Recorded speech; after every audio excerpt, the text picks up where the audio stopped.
Large cap mutual funds की list में से वो ऐसे कौन से फंड्स हैं जो आपके पैसे को मल्टीपल टाइम्स ग्रो भी करेंगे और साथ ही साथ उसे बैंक एफडी जितनी सेफ्टी भी देंगे। आज की इस वीडियो में मैं आप सबको ऐसे ही लार्ज कैप म्यूचुअल फंड्स के बारे में बताऊंगी जहां आप अपना पैसा इन्वेस्ट करके अपने पैसे को ग्रो भी कर सकते हो, उसे सेफ भी रख सकते हो और एक अच्छा खासा रिटर्न भी अर्न कर सकते हो। अब सबसे पहले मैं आप सबको ये बता देती हूँ कि वीडियो में हम क्या क्या पॉइंट्स कवर करेंगे। सबसे पहले हम देखेंगे कि लार्ज कैप म्यूचुअल फंड्स क्या होते हैं, then we will see who should invest in large cap mutual funds. फिर उसके बाद नेक्स्ट पॉइंट में हम कुछ लार्ज कैप म्यूचुअल फंड्स का आपस में कंपैरिजन करेंगे एंड देन एंड में हम best large cap mutual funds को सिलेक्ट करेंगे।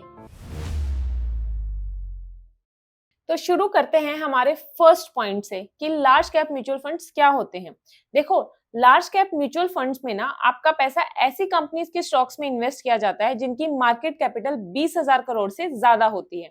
अब ये मार्केट कैपिटल क्या होती है? तो बेसिकली मार्केट कैपिटल ना एक कंपनी की टोटल वैल्यू को बताती है कि भाई इस कंपनी की वैल्यूएशन कितनी है टोटल। जैसे अगर कोई कंपनी है जिसके शेयर्स का अभी करंट मार्केट प्राइस चल रहा है 200 रुपए और जो नंबर ऑफ इश्यूड शेयर्स है उस कंपनी के वो हैं 10 लाख।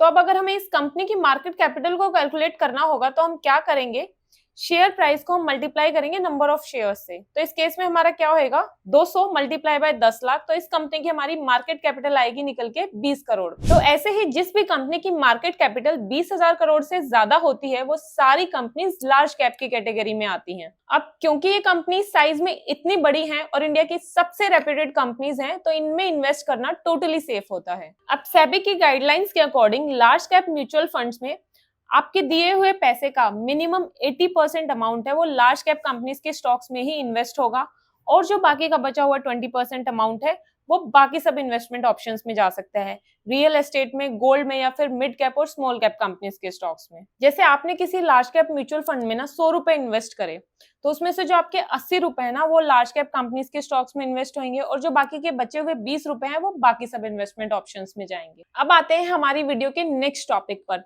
कि लार्ज कैप म्यूचुअल फंड्स किसके लिए ज्यादा सुटेबल हैं। तो अगर आप एक ऐसे इंसान हैं जो अपने पैसे पर बिल्कुल भी रिस्क नहीं लेना चाहते, आपको भले ही रिटर्न ज्यादा ना मिले वो चलेगा लेकिन आपको चाहिए कि आपका पैसा बिल्कुल सेफ रहे, तो लार्ज कैप म्यूचुअल फंड्स आपके लिए बेस्ट ऑप्शन है। लेकिन अगर आपका मोटिव ये है कि आपको अपने पैसे पर ज्यादा रिटर्न चाहिए और उसके लिए आप रिस्क उठाने को भी तैयार हो तो आप स्मॉल कैप, मिड कैप या फिर फ्लेक्सी कैप वाले ऑप्शंस की तरफ जा सकते हो। 5 best mid cap mutual funds के लिए एक वीडियो मैं अपने चैनल पर ऑलरेडी अपलोड कर चुकी हूँ, आप चाहो तो वो वीडियो भी देख सकते हो, लिंक मैंने डिस्क्रिप्शन बॉक्स में दिया हुआ है। अब चलते हैं हमारी वीडियो के मेन टॉपिक पर जिसमें हम लार्ज कैप म्यूचुअल फंड्स का आपस में कंपैरिजन करेंगे और best large cap mutual funds को सिलेक्ट करेंगे। देखो, जब भी हम लार्ज कैप म्यूचुअल फंड्स की बात करते हैं ना तो सबसे पहली कंफ्यूजन ये आती है कि हमें active large cap mutual funds की तरफ जाना चाहिए या फिर passive large cap mutual funds की तरफ। Active large cap mutual funds वो होते हैं जिसमें फंड मैनेजर का रोल बहुत ज्यादा होता है। किस कंपनी को फंड में रखना है, किस कंपनी को फंड से निकालना है, किस कंपनी को फंड में कितनी वेटेज देनी है, ये सारे काम फंड मैनेजर के होते हैं। अब क्योंकि फंड मैनेजर के ऊपर इतनी सारी रिस्पॉन्सिबिलिटीज होती हैं, उस पर बेंचमार्क को आउट परफॉर्म करने का भी प्रेशर रहता है, तो ऐसे में फंड मैनेजर्स एक मोटी फीस चार्ज करते हैं, तो इसकी वजह से इन फंड्स का जो एक्सपेंस रेशियो है ना वो बढ़ जाता है। बट पैसिव म्यूचुअल फंड्स में ऐसा नहीं है। पैसिव म्यूचुअल फंड्स का मेन ऑब्जेक्टिव बेंचमार्क इंडेक्स के रिटर्न्स को बीट करना नहीं बल्कि बेंचमार्क इंडेक्स के जितने रिटर्न्स लाना ही है। इसलिए ये फंड्स अपने पोर्टफोलियो में उन्हीं कंपनीज को इंक्लूड करती हैं जो इंडेक्स में होती हैं। जैसे अगर कोई फंड निफ्टी 50 इंडेक्स को फॉलो करता है तो जो 50 कंपनीज निफ्टी 50 में होंगी ना वही सेम कंपनीज उस फंड में भी होंगी। ऐसे ही अगर कोई फंड सेंसेक्स को फॉलो करता है तो जो 30 कंपनीज सेंसेक्स में होंगी ना वही सेम 30 कंपनीज उस फंड में भी होंगी। तो बेसिकली पैसिव म्यूचुअल फंड्स में ना ज्यादा दिमाग नहीं लगाया जाता। वो सारी कंपनीज जो सेंसेक्स या फिर निफ्टी 50 में होती है ना वही सारी कंपनीज म्यूचुअल फंड में भी होती हैं। इसलिए पैसिव म्यूचुअल फंड्स के रिटर्न और बेंचमार्क इंडेक्स के रिटर्न्स ऑलमोस्ट सेम होते हैं, कुछ खास डिफरेंस नहीं होता, बस माइनर सा डिफरेंस होता है 0.2 या 0.3% का, वो भी ट्रैकिंग एरर या फिर एक्सपेंस रेशियो की वजह से होता है। अब क्योंकि पैसिव फंड्स में ज्यादा दिमाग नहीं लगता तो यहाँ पर फंड मैनेजर्स को भी बहुत ज्यादा फीस नहीं देनी होती है, तो इन फंड्स का जो एक्सपेंस रेशियो होता है ना वो मिनिमम से मिनिमम होता है। अब एक्टिव और पैसिव म्यूचुअल फंड्स का मीनिंग तो हमें क्लियर हो गया है, लेकिन अब सवाल ये आता है कि भाई इनमें से चूज कौन सा करें, एक्टिव म्यूचुअल फंड्स या फिर पैसिव म्यूचुअल फंड। तो इनमें से चूज करने के लिए ना मैंने टोटल 3 फैक्टर्स को कंसीडर किया।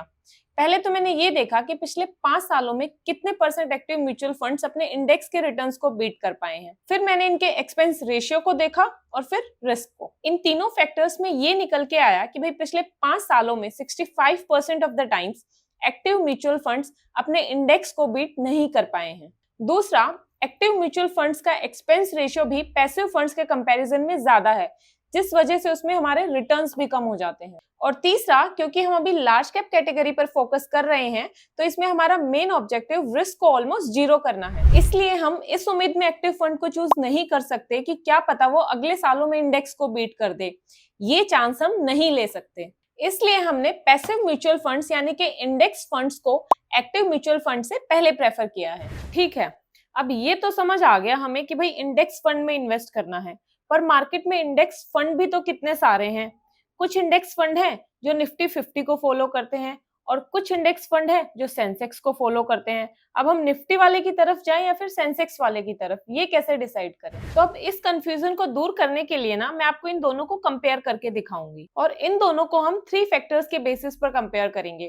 First AUM, second expense ratio and third returns. AUM जो है वो फंड के साइज को बताता है कि एक म्यूचुअल फंड टोटल मिला के कितने पैसों को मैनेज कर रहा है। जैसे मान लेते हैं कोई म्यूचुअल फंड है, उसमें कुछ पैसे आपने लगाए, कुछ मैंने लगाए, कुछ पैसे किसी तीसरे आदमी ने लगाए और ऐसे करते करते हजारों लोगों ने उस म्यूचुअल फंड में अपने पैसे लगाए।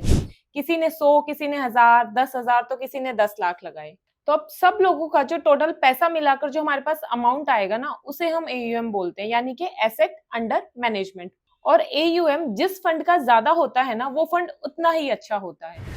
अब एक्सपेंस रेशियो को समझते हैं एक बार पहले। देखो, जो म्यूचुअल फंड कंपनी होती है ना, उसे बहुत सारे खर्चे करने पड़ते हैं। जो उसने फंड मैनेजर अपॉइंट किए हैं उसको फीस देनी होती है, देन जो उसका एडमिनिस्ट्रेशन स्टाफ है उसकी सैलरीज देनी होती है, एडवर्टीजमेंट का खर्चा होता है, सेबी भी कुछ फीस चार्ज करती है हर म्यूचुअल फंड कंपनी से। तो जितने भी ये सारे खर्चे होते हैं ना, ये सब एक्सपेंस रेशियो के अंडर आते हैं। एक्सपेंस रेशियो को ना परसेंटेज में मेजर किया जाता है।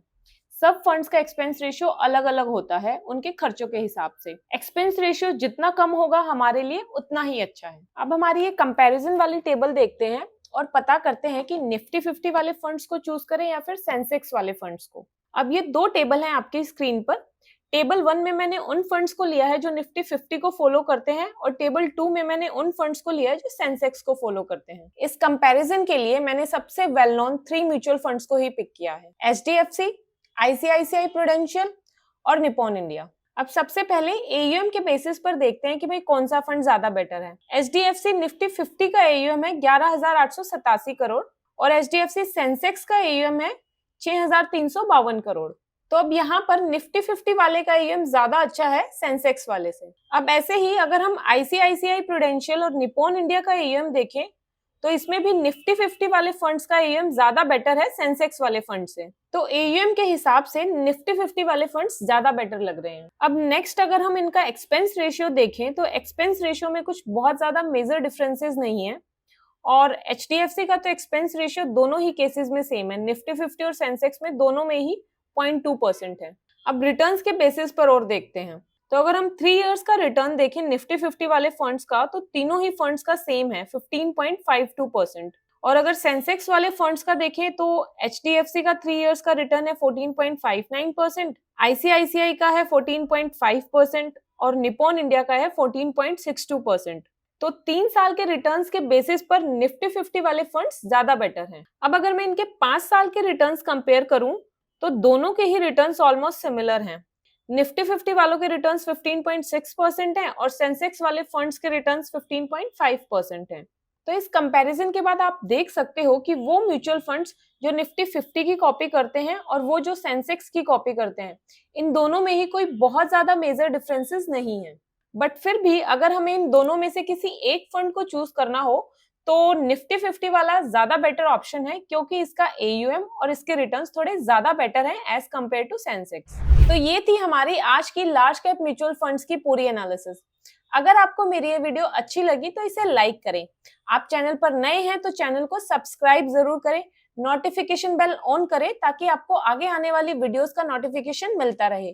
Thank you so much for watching. मिलते हैं अगली वीडियो में।